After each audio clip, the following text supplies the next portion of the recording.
राष्ट्रपति द्रौपदी मुर्मू ने कहा कि किसी भी शिक्षा प्रणाली में महत्वपूर्ण भूमिका शिक्षकों की होती है। शिक्षण कार्य केवल एक नौकरी नहीं है, ये मानव निर्माण का पवित्र कार्य है। राष्ट्रपति द्रौपदी मुर्मू ने शिक्षक दिवस के अवसर पर दिल्ली के विज्ञान भवन में आयोजित कार्यक्रम में हिस्सा लिया। राष्ट्रपति ने चयनित पुरस्कार विजेताओं को राष्ट्रीय शिक्षक पुरस्कार 2024 प्रदान किए। राष्ट्रपति ने सम्मानित शिक्षकों को नकद पुरस्कार, मेडल और प्रमाण पत्र प्रदान किए। पुरस्कार का मकसद शिक्षकों के योगदान को रेखांकित करना रहा।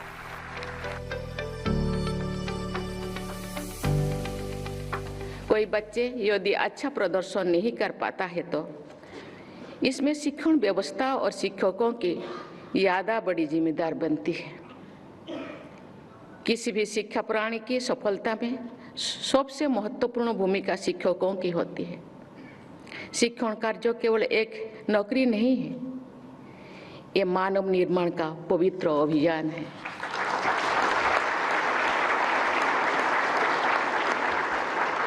प्राय शिक्षकगण केवल परीक्षा में अच्छा प्रदर्शन करने वाले विद्यार्थियों पर विशेष ध्यान देते हैं, लेकिन श्रेष्ठ शिक्षक प्रदर्शन उत्कृष्टता का मात्र एक आयाम है।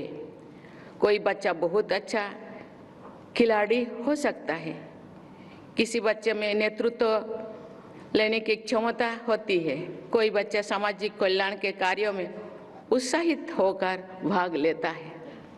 ऐसे आयामों की भी प्रशंसा होनी चाहिए। शिक्षक को प्रत्येक बच्चों की नैसर्गिक प्रतिभा को पहचान कर उसे उसी तरह की मदद देना चाहिए और आगे बढ़ाना चाहिए। देवियों और स्वजनों, मैं आज एक और महत्वपूर्ण बात आपके बीच रखना चाहती हूँ। एक महिला सशक्तिकरण की दिशा में आगे बढ़ रहे हैं। किसी भी समाज के विकास का एक महत्वपूर्ण मानक वहाँ की महिलाओं की स्थिति है। इसके लिए आवश्यक है सही शिक्षा। अभिभावकों के साथ साथ शिक्षकों की ये जिम्मेदारी है कि वे बच्चों की ऐसी शिक्षा दे कि वे सदैव महिलाओं की गरिमा के अनुकूल आचरण करें।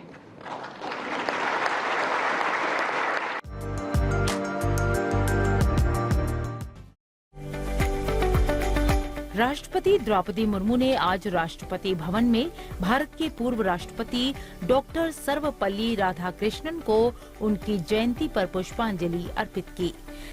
राष्ट्रपति ने अपने संदेश में कहा कि मैं शिक्षक दिवस के अवसर पर देश के सभी शिक्षकों को हार्दिक शुभकामनाएं देती हूं। ये दिवस महान शिक्षाविद, दार्शनिक और भारत के पूर्व राष्ट्रपति डॉक्टर सर्वपल्ली राधाकृष्णन की जयंती का दिन है, जो कि हम सभी के लिए प्रेरणा के महान स्रोत हैं। राष्ट्रपति ने कहा कि इस अवसर पर उन्हें मैं अपनी तरफ से विनम्र श्रद्धांजलि अर्पित करती हूँ।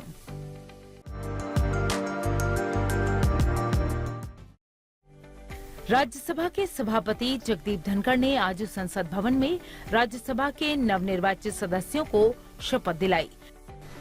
Honorable members, oath or affirmation is a constitutional prescription under Article 99 of the Constitution and is a solemn occasion. Deviation from chosen format has potential to vitiate the oath. I urge the honorable members to conform to the chosen format and limit it only to that. Guests present would appreciate solemnity of the occasion. शपथ लेने वाले सदस्यों में बिहार से Upendra Kushwaha, BJP के Manan Kumar Mishra, NCP के नितिन लक्ष्मण राव जाधव पाटिल, ओडिशा से BJP की ममता मोहंता सहित खाद्य प्रसंस्करण उद्योग मंत्रालय और रेल मंत्रालय में राज्य मंत्री रवनीत सिंह शामिल रहे।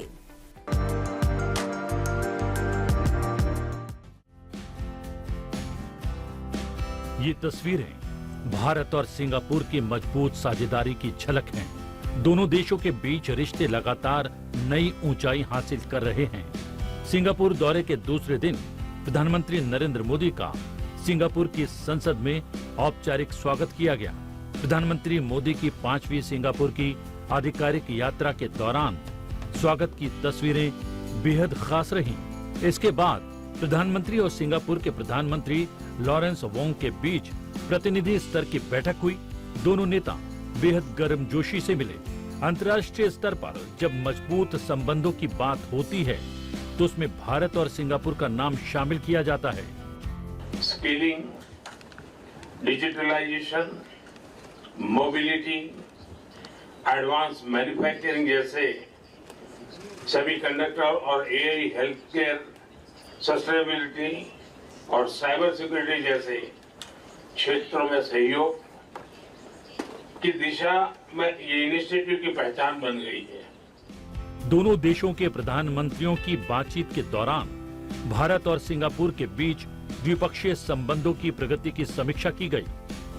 दोनों पक्षों ने द्विपक्षीय संबंधों की व्यापकता, आपसी जुड़ाव और अपार संभावनाओं को देखते हुए इस संबंध को व्यापक रणनीतिक साझेदारी के स्तर तक बढ़ाने का फैसला किया।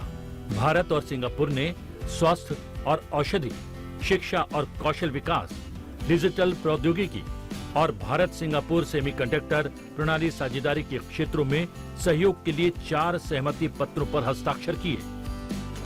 मुझे विश्वास है 4G के नेतृत्व में सिंगापुर और अधिक तेजी से प्रगति करेगा। एक्सेलेंसी, सिंगापुर केवल एक पार्टनर देश नहीं है। सिंगापुर हर विकासशील देश के लिए एक प्रेरणा है। हम भी भारत में अनेकों सिंगापुर बनाना चाहते हैं और मुझे खुशी है कि हम इस दिशा में मिलकर प्रयास कर रहे हैं। हमारे बीच जो मिनिस्टरियल राउंड टेबल बनी है वो एक पाथ ब्रेकिंग मैकेनिज्म है। दोनों देश आपसी संबंधों को व्यापक रणनीतिक साझेदारी तक ले जाने पर भी सहमत हुए, जिससे भारत की एक्ट ईस्ट नीति को बढ़ावा मिलेगा। सिंगापुर में वार्ता के दौरान दोनों नेताओं ने दोनों देशों के बीच व्यापार और निवेश के विस्तार का आह्वान किया। प्रधानमंत्री नरेंद्र मोदी ने कहा कि भारतीय अर्थव्यवस्था में करीब 160 अरब डॉलर के निवेश के साथ सिंगापुर भारत का प्रमुख आर्थिक साझेदार है। प्रधानमंत्री ने ये भी कहा कि भारत में तेज और सतत वृद्धि ने सिंगापुर के संस्थानों के लिए निवेश के अपार अवसर खोल दिए हैं। दोनों नेताओं ने आर्थिक और लोगों के बीच संबंधों को बढ़ाने के लिए देशों के बीच संपर्क को मजबूत बनाने का भी आह्वान किया। दोनों ने हरित गलियारा परियोजनाओं में तेजी लाने की भी प्रतिबद्धता जताई। दोनों नेताओं ने अगस्त 2024 में सिंगापुर में आयोजित दूसरे भारत सिंगापुर मंत्री स्तरीय गोलमेज सम्मेलन के परिणामों पर विचार विमर्श किया। मंत्री स्तरीय गोलमेज सम्मेलन जैसी असाधारण व्यवस्था को देखते हुए द्विपक्षीय सहयोग के लिए एक नए एजेंडे पर विचार विमर्श करने और उसकी पहचान करने में दोनों पक्षों के वरिष्ठ मंत्रियों द्वारा किए गए कार्यों की सराहना की गई। मंत्री स्तरीय गोलमेज सम्मेलन के दौरान चिन्हित सहयोग के स्तंभों, उन्नत विनिर्माण, संपर्क, डिजिटलीकरण, स्वास्थ्य सेवा और चिकित्सा, कौशल विकास और स्थिरता के तहत त्वरित कार्रवाई का आह्वान किया गया। दोनों नेताओं ने इस बात पर भी जोर दिया कि इन स्तंभों के तहत सहयोग विशेष रूप से सेमीकंडक्टर और महत्वपूर्ण एवं उभरती प्रौद्योगिकियों के क्षेत्र में द्विपक्षीय संबंधों में एक नया अध्याय खोलता है, जो हमारे संबंधों को भविष्योन्मुखी बनाता है। बैठक के दौरान 2025 में द्विपक्षीय संबंधों की 60वीं वर्षगांठ मनाने पर भी चर्चा की गई। दोनों देशों के बीच सांस्कृतिक संबंधों को एक महत्वपूर्ण घटक के तौर पर स्वीकारते हुए प्रधानमंत्री ने घोषणा की, भारत का पहला तिरुवल्लुवर सांस्कृतिक केंद्र सिंगापुर में खोला जाएगा। दोनों पक्षों ने आपसी हित के महत्वपूर्ण क्षेत्रीय और वैश्विक मुद्दों पर भी विचारों का आदान प्रदान किया, जिसमें भारत आसियान संबंध और हिंद प्रशांत के लिए भारत का दृष्टिकोण भी शामिल है। दोनों पक्षों ने सेमीकंडक्टर, डिजिटल प्रौद्योगिकी, कौशल विकास और स्वास्थ्य सेवा में सहयोग के लिए समझौता ज्ञापनों का आदान प्रदान किया। ये भारत सिंगापुर मंत्री स्तरीय गोलमेज सम्मेलन के अब तक की 2 यात्राओं के दौरान हुए विचार विमर्श के परिणाम हैं। प्रधानमंत्री नरेंद्र मोदी ने सिंगापुर के प्रधानमंत्री वोंग को भारत आने का निमंत्रण दिया, जिस पर उन्होंने अपनी सहर्ष स्वीकृति प्रदान कर दी। प्रधानमंत्री ने सिंगापुर के राष्ट्रपति थरमन षणमुगारत्नम और दूसरे गणमान्य लोगों के साथ भी मुलाकात की। उन्होंने सिंगापुर की कंपनियों के मुख्य कार्यकारी अधिकारियों के साथ भी विशेष बैठक की।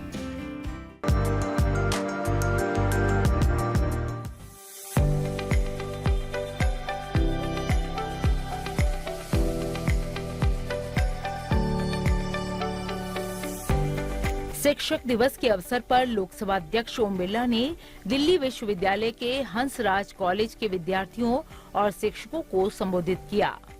इस अवसर पर सबसे पहले लोकसभा अध्यक्ष ने महान शिक्षाविद डॉक्टर सर्वपल्ली राधाकृष्णन और उन सभी गुरुओं का आदर पूर्वक नमन किया। विद्यार्थियों के जीवन और राष्ट्र निर्माण में शिक्षकों के योगदान के बारे में बात करते हुए लोकसभा अध्यक्ष ओम बिरला ने कहा कि गुरु का स्थान भारतीय ज्ञान परंपरा में सबसे ऊपर है। और आज की परिस्थितियों में जब हमारे पास सब संसाधन है, हम टेक्नोलॉजी के नए जमाने में आए, उस समय शिक्षक दिवस पर हमारा भी संकल्प होना चाहिए कि एक एक कॉलेज का विद्यार्थी ये संकल्प ले कि जो अभी भी अशिक्षित है उस समाज को शिक्षित करने का दायित्व मेरा है। मैं उस समाज को, उन साधनहीन लोगों को, समाज के वंचित गरीब लोगों को के जीवन बदलने में मेरा भी कोई न कोई संकल्प होना चाहिए। मेरा भी इस देश में कुछ न कुछ योगदान होना चाहिए और ये योगदान करने के लिए हमें महापुरुषों के जीवन दर्शन को पढ़ना पड़ेगा, तो आप अपना आपको प्रेरणा मिलेगी। आज भी मैं कई जो शिक्षक नहीं है, जिन्होंने शिक्षण प्रशिक्षण का काम नहीं किया, उनके कई जीवन दर्शन हैं, जिन्होंने जो धन जुटाया वह समाज के वंचित गरीब लोगों के जीवन को शिक्षा देने के लिए समर्पित कर दिया। क्योंकि हमें अगर देश को आगे बढ़ाना है, देश के अंदर नया परिवर्तन लाना है, तो हमें एक ऐसे शिक्षित समाज का निर्माण करना होगा जिससे हम दुनिया में नेतृत्व कर सकें। लोकसभा अध्यक्ष ओम बिरला ने कहा कि किसी भी देश के शिक्षण संस्थान देश की दिशा और भविष्य निर्धारित करते हैं। शिक्षक का योगदान सिर्फ शिक्षा देने तक सीमित नहीं होता, बल्कि वे हमें शिक्षित करने के साथ साथ हमारे व्यक्तित्व, आत्मविश्वास और कौशल को भी तराशते हैं, हमारे जीवन को नया रूप देते हैं।